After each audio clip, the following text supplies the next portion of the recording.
Do you feel that girls are safe in India?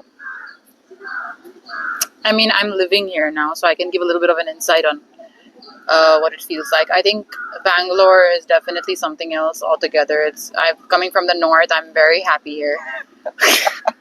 I love the fact that South India is like 10, 15, if not 20 times more safer than North India.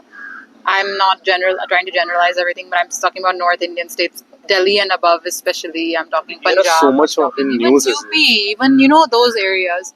Yeah, and all the hearsay is quite honestly the least, like the least of what is actually happening, which is the most devastating thing ever. Like what is reported, it's so underreported.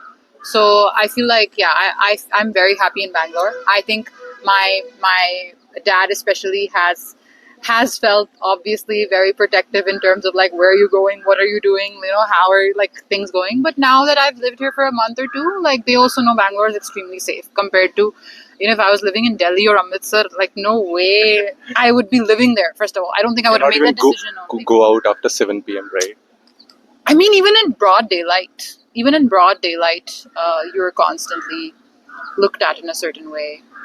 I would call it, leering, groping, stalking. All of these things are very part and parcel of that life. And you can just tell as a woman. When you come to the airport, or when you come to like a public place with clenched fists, ready to tackle whatever comes your way, and suddenly you can just let loose and be like, you know what? Nobody cares. No one's looking at me. It's great. And that's how I felt. That's exactly how I felt the first time I came to the airport, like to see her. And I was traveling alone. So, of course, I felt that, nervousness and anxiety that, oh my God, what will happen? Because it was my first time coming to South India as a grown woman. And and she was like preparing it out. It's totally safe. You just have to go to the cap You station. have to tell these things, like you have to warn people beforehand. What is it like? What are the parameters like? So she's like, it's okay. You just get a cab from the airport and come. Nothing will happen. And I'm like, are you sure? Really? Yeah. And I was like, I was doubting it. And then as soon as I landed and stepped out, I instantly felt the difference. It just took a minute and I instantly felt the difference to if I landed in Delhi or Amritsar. So yeah, it's like very safe here. Talking about such a bare minimum thing as a celebration. Yeah. But that's what I'm saying. It's just normalized for us. Like for us, we just walk with like what I'm saying, clenched fists. We walk like that. I walk anywhere, even with Bangalore. It took me some time to get comfortable and feel that I'm safe here and feel that I'm safe in my surroundings. And if anything happens to me, I know that there are people that will take care of me. It's not just going to be like out of the blue, because it is very out of the blue when you go to other places in India. Many a times you're like, okay, pata nahi aaj kya surprise hone wala hai.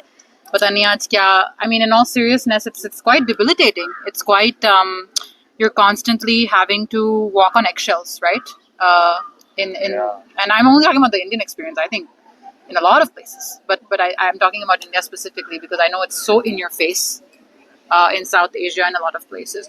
And one other thing that I was thinking about was the fact that like there's this like I don't know how patriarchy also adds to this, but like when we as like we go from like being girls to women, and that transition period, when all of these like people in our family start telling us that you have to be careful now, you're becoming a woman, now you're becoming like somebody that they can, and I'm like, okay, but have we not heard like child sexual harassment stories? Have we not heard like it? I don't think it's a thing that only that I'm suddenly unsafe now because I have become a woman. Yes, maybe the exposure that I have now because I'm on my own, I'm going out and all of that is more. But I think like all of these sentiments about trying to protect women, trying to like control what they wear and how they walk and where they go, it's only leading to like more oppression of women. Like to tell me like you shouldn't wear this because a guy will look at you a certain way. To tell me, like maybe wear something full sleeved or something, that covers you up because a guy will. No, like that has not stopped guys. Even animals are not safe to And it always comes back on us, the responsibility for their crimes, for their misbehavior, for their their very male chauvinist mindsets always happens to come onto us. We have to change ourselves so they can accept us, and that's the crux of all the behavior you see, whether that be physically, whether that be mentally. But I wanted my follow-up question was on this only. Why are women told what they should wear? Yeah, that's what I'm saying. I think it's a men can just get away with things. Like I think that's what the world Is has it become. because of the protectiveness? But I think the protective, that's my problem, because I think it's cyclical again. It's a give and take here, because you want to protect women from men, and I feel like you shouldn't need to in the first place. Like, why are we even talking about what women should, what you have to do towards women for them to be able to live in a world that is so predatory. It's so predatory for them. It's so constantly like attacking. It's so constantly scrutinizing. It's so constantly denigrating towards them. And you're telling them, hey, you're doing this. That's why these people are talking to you like this. You're doing this. That's why these people are acting. That's part of the clothing aspect too. It's saying that we have to change the way we dress. We have to change the timings we go out and come back in. We have to change what routes we take. We have to get married early. We have to, not like married women aren't raped all the time, but we have to. So it just, I think that idea of accommodation, like you have to accommodate, you have to adjust. Adjust is that word. Adjust करो, marriage में सबको adjust करना पड़ता है बेटा. Especially in India, you must have felt that or seen that people get offended very easily here. Oh my god. Like It's actually insane. insane, like, Yeah. if anything, I'm talking especially a woman says, then it blows out Oh, of the yeah. context and proportion, and they're like, how she can say that? I mean, everything.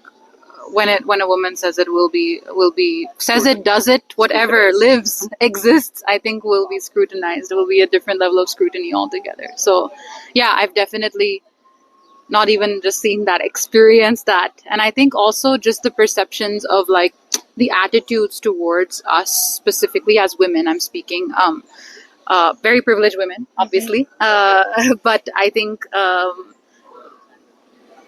like just showcasing anger or showcasing frustration or showcasing anything is then used against you, very easily. It is used against you to say things like, oh, she's emotionally unstable, she doesn't have that ability, like kya hi discussion karna iske saath, because she can't even handle her. Very strong mindset in our parents, if you must have seen Yeah. that they do not respect their wife a lot.